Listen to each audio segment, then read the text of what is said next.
Hello everyone and welcome to C A prep one stop solution. तो हमने अपना chapter number 1 of SPOM set B ख़त्म कर लिया था, an introduction to strategic cost management. अब हम उसके बैक क्वेश्चंस प्लस MCQs कर लेते हैं। ये वीडियो बहुत ही शॉर्ट रहेगा बिकॉज ज़्यादा MCQs एंड क्वेश्चंस है नहीं इस चैप्टर में। तो first MCQ is mister Anirban, Chief Management Accountant and Advisor to CEO of Avanta Holdings, considering the value proposition canvas as tool to respond to aspects highlighted by the customer profile analysis. You are a cost trainee who recently joined Avanta Holdings. Mr. Anirban asked to appraise the following statement to pick the correct statement regarding value proposition map. Value proposition map हमने पढ़ा था जिसमें pens and gains वगैरह की बात हुई थी। ठीक है, तो अभी हमें 4 स्टेटमेंट्स दे रखे हैं, इसमें से हमें करेक्ट स्टेटमेंट पिक करना है। लिखा है ना, asked to appraise the following statement to pick the correct statement. ये क्वेश्चंस आप बहुत ध्यान से पढ़ना। यहाँ पे लिखा है कि आपको करेक्ट स्टेटमेंट पिक करना है, कई जगह पे लिखा होता है आपको इनकरेक्ट स्टेटमेंट पिक करना है। मतलब आपको 3 करेक्ट दे रखे होंगे और 1 इनकरेक्ट दे रखा होगा, तो आपको उसको टिक करना है। आप इधर 3 गलत होंगे और 1 करेक्ट होगा, तो हमें उसे पिक करना है। First is pain relievers and gain creators counter each others effects. Second is pain relievers and gain creators are one and the same thing. ये तो गलत है, दोनों सेम थिंग नहीं है।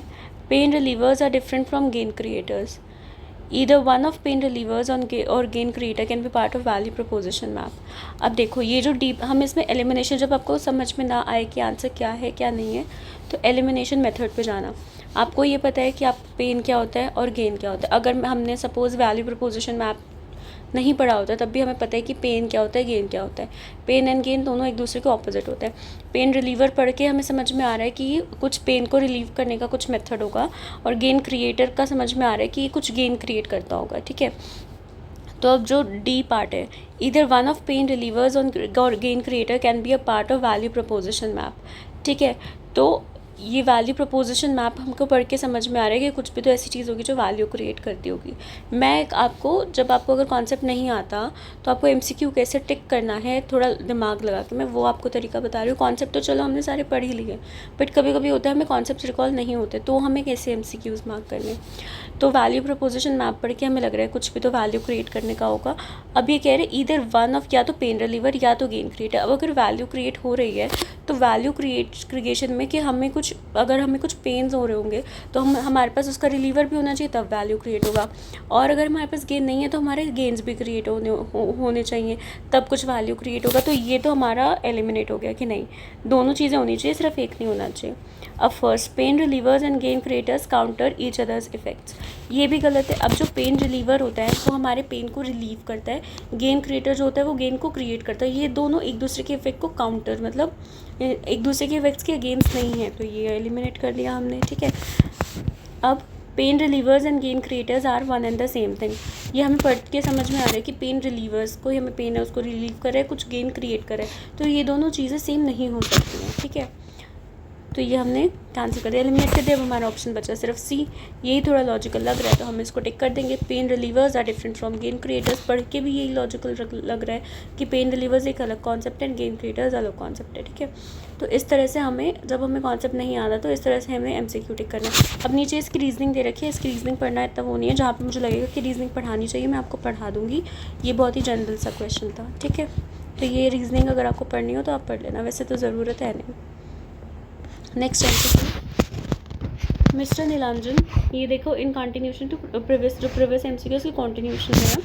Mister Nilanjan is hired by Avanta holding as independent consultant for drafting of value proposition map. He suggests that ranking of customers' jobs, pains and gains is essential to respond them. Mister Nilanjan को hire किया Avanta holding में as independent consultant, जो कि value proposition map बनाएगा। वो suggest करता है कि जो कस्टमर्स का जॉब है, पेन्स है, गेन्स है, इज एसेंशियल टू रिस्पॉन्ड दम, उसका रैंकिंग करना ज़रूरी है। ठीक है, mister Anirban is not convinced with the need of rank set 3 elements of customers profile. वो कह रहे हैं कि ज़रूरी नहीं है कि इसको रैंक करना है। Hence he seeks your help in evaluating following 2 statement regarding customers jobs, pains and gains.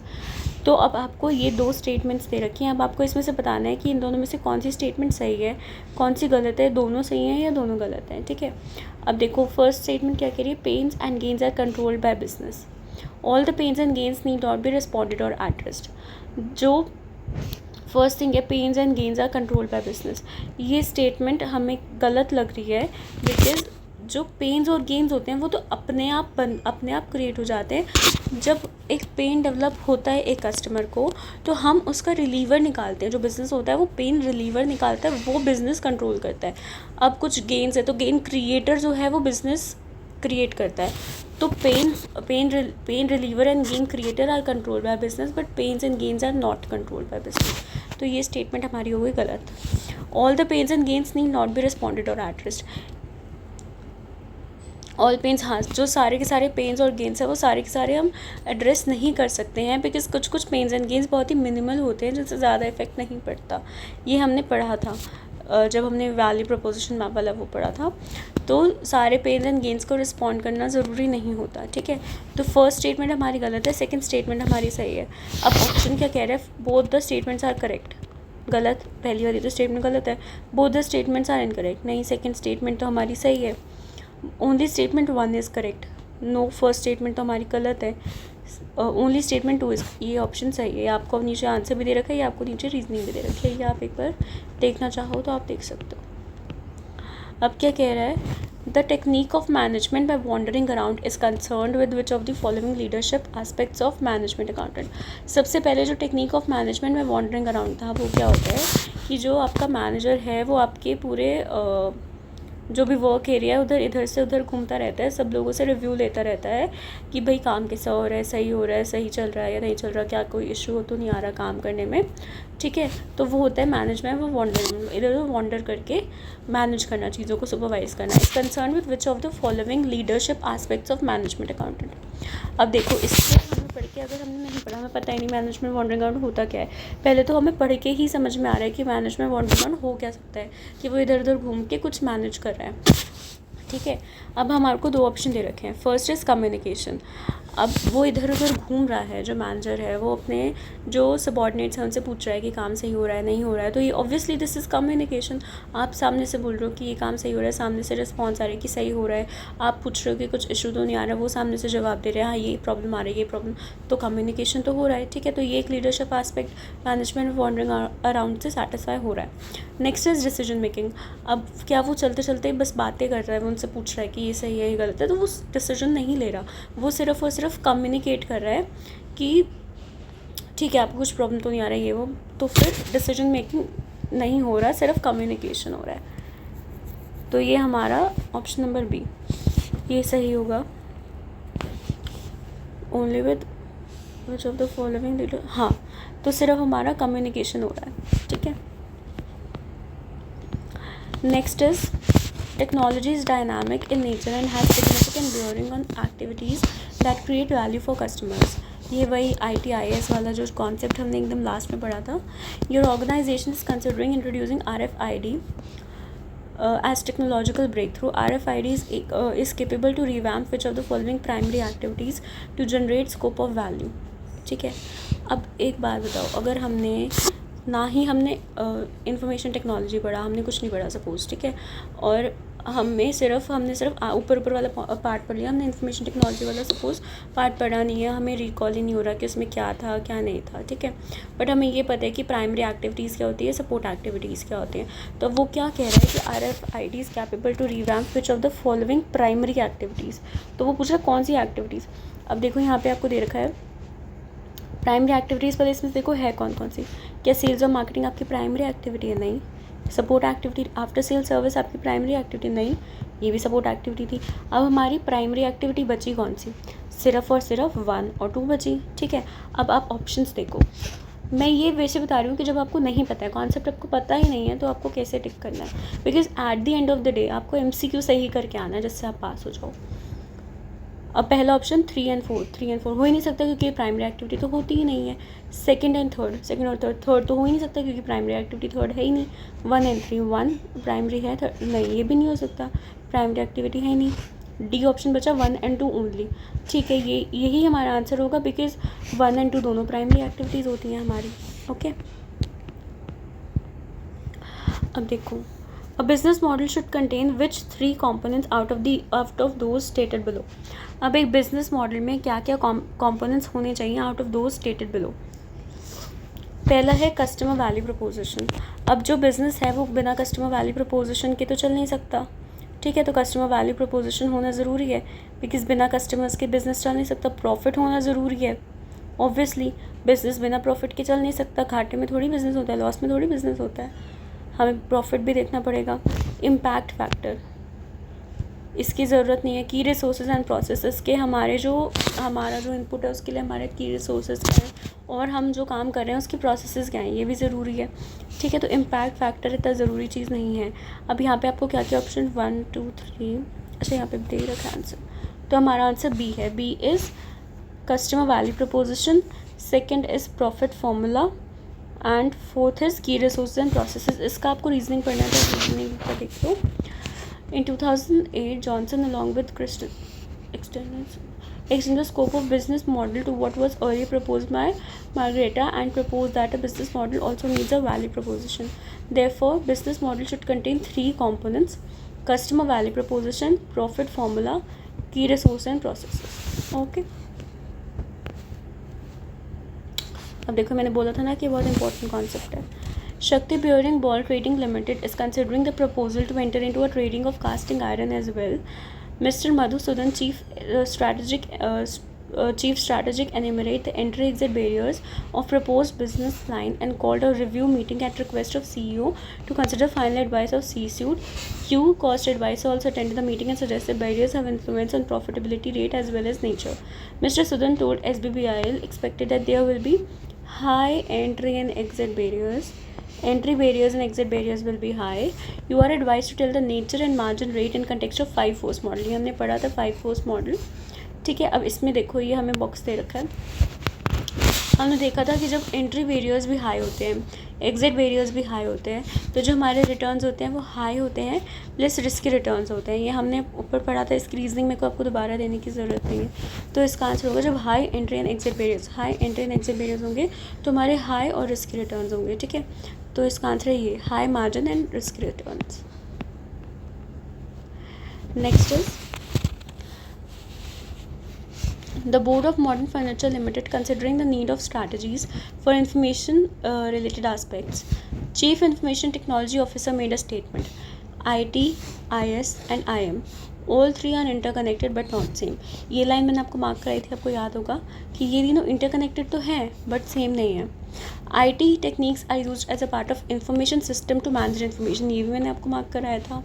He further highlights the nature of IT, IS and IM strategies and suggests कि जो IT स्ट्रैटेजी है हमें इसमें से choose करना है कि कौन सा सही है. Which of the above specified statements are, अच्छा कौन सा इनकरेक्ट है, ये हमें बताना है. IT strategy is supply oriented, IS strategy is demand oriented, IM strategy is dimension oriented. अब जो IT स्ट्रैटेजी थी इज सप्लाई ओरिएंटेड हमने ऊपर पढ़ा था. ये सारी चीज़ें मैंने आपको मार्क कराई थी कि जो भी हमारी स्ट्रैटेजी होती है, एक बार ना मैं आपको उधर ले जाती हूँ फिर आपको रिकॉल हो जाएगी वो चीज़. या फिर नीचे से ये रीजनिंग भी दे रखी है, रीजनिंग में से मैं आपको याद दिला देती हूँ क्योंकि ये ना इसे रिकॉल होगा नहीं. IM strategy trying to put management into IT by defining the role and structure of the IT active. इसमें मैंने लिखा, रुको,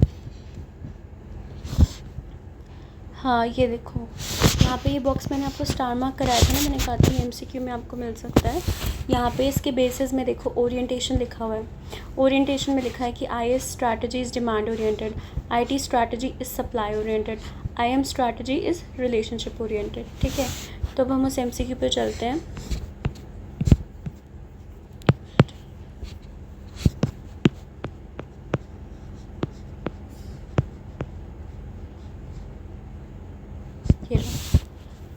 हमें इनकरेक्ट बताना है. IT strategy is supply oriented, IS is demand oriented. ठीक है, बट IM जो इन्होंने डायमेंशन ओरिएंटेड लिखा है ये गलत है. इसमें हमने क्या देखा था, रिलेशनशिप ओरिएंटेड. ठीक है, तो ये हमारा इनकरेक्ट है. B 3 only. अच्छा, IM strategy is dimension oriented, this is wrong. Next MCQ. Ali Fabrics Limited has recently decided to invest in an electronic data interchange system that will enable the AFL to automatically place orders with its major suppliers. Currently, AFL purchasing department staff have to place orders using postal mails and telephone to the company supplier, which is slow and inefficient. Which activity within AFL's value chain will the new EDI system improve? अब देखो, आपको नहीं पता कि EDI क्या होता है क्या नहीं होता है, ठीक है, बट आप ये वाली लाइन पढ़ो, AFL परचेजिंग डिपार्टमेंट स्टाफ को ऑर्डर्स प्लेस करने पड़ते हैं यूजिंग पोस्टल मेल्स और टेलीफोन, मतलब उनको ऑर्डर प्लेस करने पड़ते हैं मेल डाल के या टेलीफोन कॉल करके कंपनी सप्लायर्स को, जो कि स्लो और इनएफिशिएंट मेथड है, ठीक है। इससे आपको ये पता चलेगा कि इनको ये प्रॉब्लम आ रहा है। अब ये बोल रहा है कि which activity in AFL's value chain, AFL की वैल्यू चेन में कौन सी एक्टिविटी ऐसी है जो EDI सिस्टम इंप्रूव कर देगा। आपको नहीं पता EDI क्या है, छोड़ दो उसको।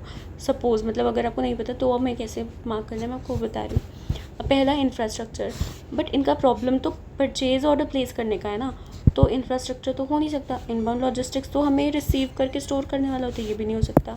अब आउटबाउंड लॉजिस्टिक्स होता है फिनिश गुड्स वाला, ये भी नहीं हो सकता। तो हमारा ऑप्शन हो गया C, इनका ये वाला प्रॉब्लम सॉल्व हो जाएगा प्रोक्योरमेंट का। ये वाला जो मेथड है, मतलब प्रोक्योरमेंट जो है उनका इम्प्रूव हो जाएगा। Next is management accountant assume the role of leader who needs to make or assist in decision making in wake of organizational strategy, make communications while getting such decisions executed either himself or through others, and remain ethical throughout. Which of the following statements are incorrect? Management accountant के बारे में इन्होंने बता दिया कि इसको ये करना होता है। अब ये पूछ रहा है कि which of the following statements are incorrect, गलत कौन सी है इनमें से स्टेटमेंट। द रोल, नीचे से पढ़ते हैं, the role of management accountant has change considerably over past decade. सही है, ये तो हमने पढ़ा था जब हम मैनेजमेंट अकाउंटेंट का रोल हमने पढ़ा था। Management accountant makes significant business decisions, resolve operating problems, well support in strategic decision making. Okay, accountants are often a part of cross functional team. Okay, an increasing number of organizations are segregating management accountants separate managerial accounting departments. ये हमें साफ साफ पढ़ के गलत लग रहा है, मेरे ख्याल से इसमें कुछ एक्सप्लेनेशन देने की ज़रूरत है नहीं कि जो management accountants are often a part of cross functional team. ये सही है कि क्रॉस फंक्शनल टीम जो होती है जो मैनेजमेंट अकाउंटेंट उसका पार्ट बन जाते हैं। अब management accountant significant business decision लेते हैं, वो तो ऑब्वियसली है, एंड जो भी ऑपरेटिंग प्रॉब्लम्स होती हैं उसको रिजॉल्व करने और स्ट्रैटेजिक डिसीजन मेकिंग में हेल्प करते हैं। अब जो रोल ऑफ मैनेजमेंट है वो सिग्निफिकेंटली बदल गया है, वो पास्ट डिकेड, ये भी सही है। तो ये तीनों सही हैं, तो जो लास्ट ऑप्शन बचा वो गलत है, ये वाला ऑप्शन गलत है। अब इसमें आपको आंसर दे रखा है only one, that is first statement is wrong. Tara Fabrics considering the decision regarding segmentation, management accountant raised and said it was acknowledged and that managerial discretion and judgment determine which markets are selected and targeted and which others are ignored.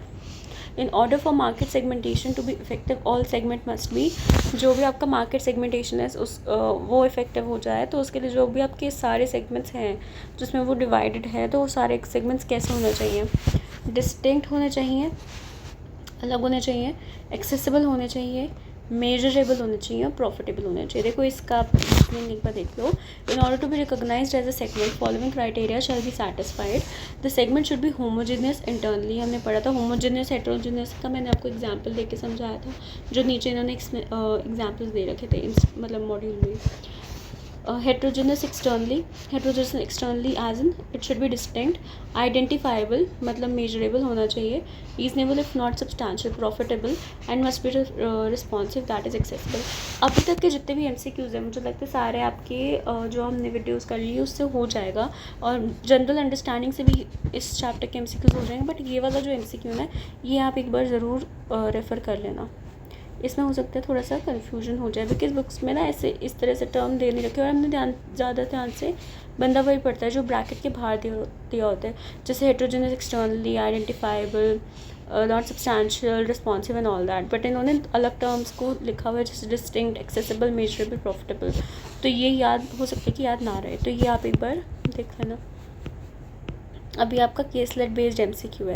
अब देखो जब भी आपको case late based MCQ, case late मतलब जो बड़े आपके case studies आते हैं तो सबसे पहले ना हम क्वेश्चंस देखेंगे। हो सकता है हमारे जो क्वेश्चंस है वो ही ऐसे हों कि हमें पूरी इतनी बड़ी केस स्टडी पढ़ने का ज़रूरत ही ना हो। अब देखो ये कितनी बड़ी केस स्टडी है, 1 पेज की है, ठीक है। हो सकता है पेपर में और ज़्यादा बड़ी 2 से 3 पेज की केस स्टडी आए, आप उस केस स्टडी को पढ़ने बैठ जाओ, बट जब आप क्वेश्चन देखो तो आप बोलो कि इस क्वेश्चन में तो हमें केस स्टडी रेफ़र करने की ज़रूरत ही नहीं थी, तो आपका टाइम वेस्ट हो जाएगा। तो जब बड़े केस स्टडी वाले क्वेश्चन आते हैं तो सबसे पहले हम क्वेश्चन देखते हैं, हो सकता है हमारे ऐसे ही क्वेश्चन सॉल्व हो जाएँ, ठीक है। अब वो पहला क्वेश्चन क्या पूछ रहा है, which of the following is a correct combination of pains. हमने पेन्स पढ़े थे कि पेन्स क्या होते हैं, कोई भी ऐसी चीज़ जो कस्टमर्स को प्रॉब्लम देती है, ठीक है। अब यहाँ पे इन्होंने एक लिस्ट दे रखी है, 12 आइटम्स दे रखी है, उसमें से हमें बताना है which of the following is a correct combination of pains. ये किस चीज़ की बात कर रहा है, valid proportion of Tesla, okay. तो हमें पता चल गई वैलिड प्रोपोजिशन ऑफ टेस्ला की बात करें तो इसमें मतलब क्या क्या चीज़ें होंगी, ठीक है। अब हम पढ़ते हैं, यहाँ पे हमें एक लिस्ट दे रखी है 12 चीज़ों की, उसमें से हमें पेन्स आइडेंटिफाई करने हैं कि पेन्स कौन कौन से। देखो, growing network of charging points, ये तो कभी पेन हो नहीं सकता। Brand recognition is not a pain. Slow charge, हाँ, अगर हमारी डिवाइस में स्लो चार्जिंग हो रही है, सपोज़ हमें ये भी नहीं पता कि केस स्टडी किस चीज़ की, अभी तो टेस्ला हमने पढ़ लिया तो हमें पता चल गया ई व्हीकल्स वगैरह की बात हो रही होगी, बट हमें सपोज़ हमने केस स्टडी बिल्कुल पढ़ी नहीं है, हमने ऊपर से देखा भी नहीं, हम नॉर्मली देखते हैं। Growing network of charging points, अगर चार्जिंग पॉइंट्स बढ़ रहे हैं तो ये तो किसी के लिए भी प्रॉब्लम नहीं हो सकता। Brand recognition is also not a problem. Slow charging, हाँ, जो कस्टमर है वो उसके लिए प्रॉब्लम हो सकता है कि भाई जो डिवाइस है उसमें चार्जिंग स्लो हो रही है, तो ये slow charging. 8 years battery warranty, this is not a pain. Durable battery life, good. Insufficient number of charging points, हाँ, ये पेन हो सकता है कि चार्जिंग पॉइंट्स इतने है ही नहीं, तो हमारा डिवाइस है वो चार्ज ही कैसे होगा। Reputable brand, developed interior ergonomics, self driving points, lack of luggage space, ये एक प्रॉब्लम हो सकता है कि जो लगेज स्पेस है उसका कम। Interior ergonomics, 75 minutes to charge 100% with super charging stations. अब यहाँ पे जो आपका 12th नंबर पॉइंट है, ये भी एक पेन हो सकता है। 75 मिनट्स ले रहा है 100% चार्ज करने के,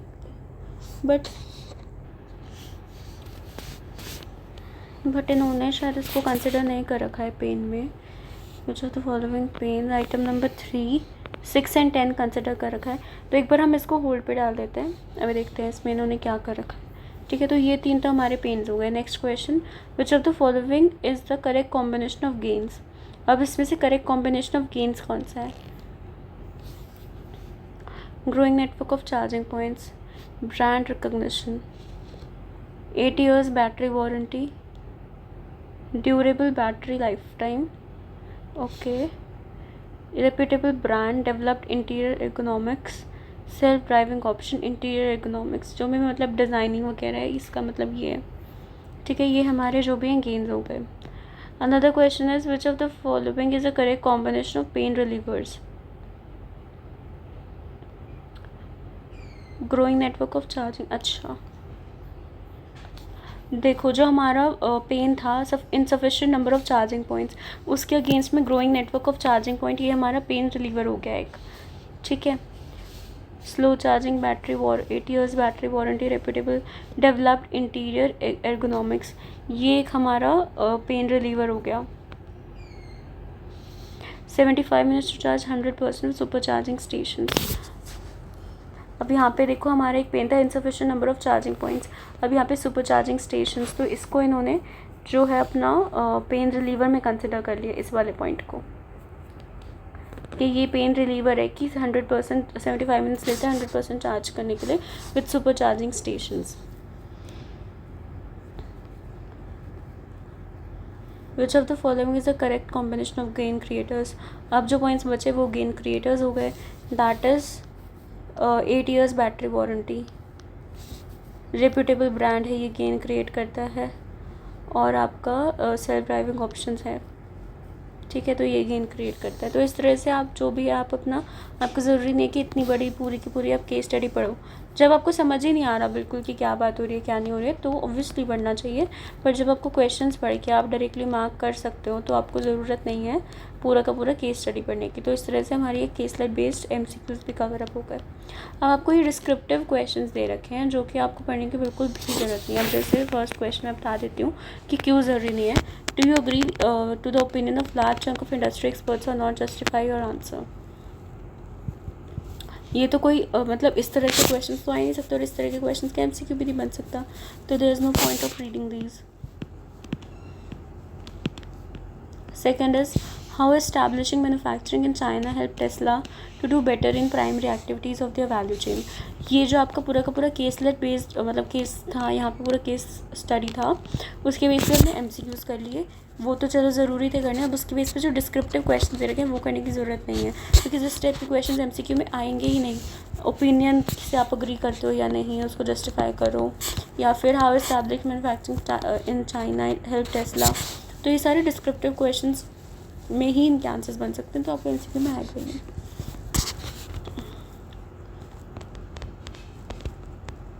इसमें हाँ मुझे एक चीज़ आपको बतानी थी. ये जो list of Porter's 5 forces factors है जो हमने ऊपर पढ़े थे ना, new entrants, bargaining power, supplier, buyer और ये सब्सटीट्यूट वाला जो पढ़ा था हमने, तो इसमें ना उसकी सारी की सारी लिस्ट दे रखा है कि थ्रेट ऑफ न्यू एंट्रेंस क्या क्या होता है. Economies of scale, product differentiation, brand loyalty, access to distribution channel, capital requirement, access to latest technology, access to necessary inputs. ये वाला जो है ना सारा, ये पूरा लिस्ट, ये पूरा का पूरा लिस्ट मैंने आपको पढ़ा तो दिया ही है कि क्या चीज़ होती है, इनका मतलब क्या होता है. ये पूरा का पूरा आप लिस्ट पढ़ लेना एक बार, तो आप कनेक्ट कर पाओगे. हो सकता है कि आपको MCQ में डायरेक्टली पूछ ले कि सपोज़ आपको कोई भी केस स्टडी दे रही है या कोई भी छोटा सा एक MCQ बना के दे दिया है, एंड उसमें कुछ बात हो गई है, जैसे सपोज़ एब्सोल्यूट कॉस्ट एडवांटेजेस की बात हो गई, आपको समझ में नहीं आ रहा कि इसमें कौन सा वाला फोर्स आप टिक करो, कि बार्गेनिंग पावर, सप्लायर करो, सब्सटीट्यूट करो, थ्रेट ऑफ न्यू एंट्रेंस करो. तो अगर आपने ये लिस्ट पढ़ा होगा ना, तो आपको याद आ जाएगा कि अच्छा हाँ ये थ्रेट ऑफ न्यू एंट्रेंस में था, तो हमें थ्रेट ऑफ न्यू एंट्रेंस को टिक करना है. ठीक है, तो ये जो आपको एक लिस्ट दे रखी है, ये आप एक बार गो थ्रू कर लेना. और ये ऊपर वाला पढ़ने का इतना ऐसा ज़रूरी नहीं है, बिकॉज़ ये हमने देख लिया है, ये सारा हमने पढ़ लिया है, and it is not important to go through these. Annexure 1 is not important, go through annexure 2 once. ठीक है, क्योंकि इससे मैं आपको कुछ पढ़ा भी नहीं सकती, इसमें जस्ट एक लिस्ट दे रखा है, वो आप खुद से रीड करोगे तो ही आपको याद रहेगा. मेरा इसमें पढ़ाने जैसा कुछ है नहीं, मैंने आपको समझा दिया था पूरा कि किस में क्या चीज़ होती है. ठीक है, okay, so here we end our chapter number 1. अब हम अपना चैप्टर नंबर 2 शुरू करेंगे. जिस तरह से हमने चैप्टर नंबर 1 डिटेल में करा है, एक एक चीज़ को उठा के समझा है, जो जो इंपॉर्टेंट MCQs थे, वो जो जो इंपॉर्टेंट पॉइंट्स थे वो मैंने आपको मार्क कराए हैं कि हाँ ये MCQ में हो सकता है, ये आपको MCQ में मिल सकता है. प्लस मैंने आपको बैक क्वेश्चंस भी अच्छे से कराए हैं, सारे MCQs आपको समझाए हैं, और कैसे अगर आपको कॉन्सेप्ट नहीं आता तो आपको किस तरह से MCQ मार्क करना है, मैंने वो भी आपको साथ साथ बताया है. तो हम आगे की सारा सिलेबस इसी तरह से करेंगे. सो प्लीज़ अगर आपको पसंद आया हो तो आप प्लीज़ इस वीडियो को लाइक करो, एंड प्लीज़ शेयर करो, subscribe to our channel and stay connected with us. And अगर आपको कुछ भी लगा हो कि ये ऐसा नहीं, ऐसे होना चाहिए था, तो प्लीज़ आप अपने जो भी आपके ओपिनियंस हैं उसको कमेंट्स में लिख दो, so that I can rectify it another video. Thank you so much, stay connected.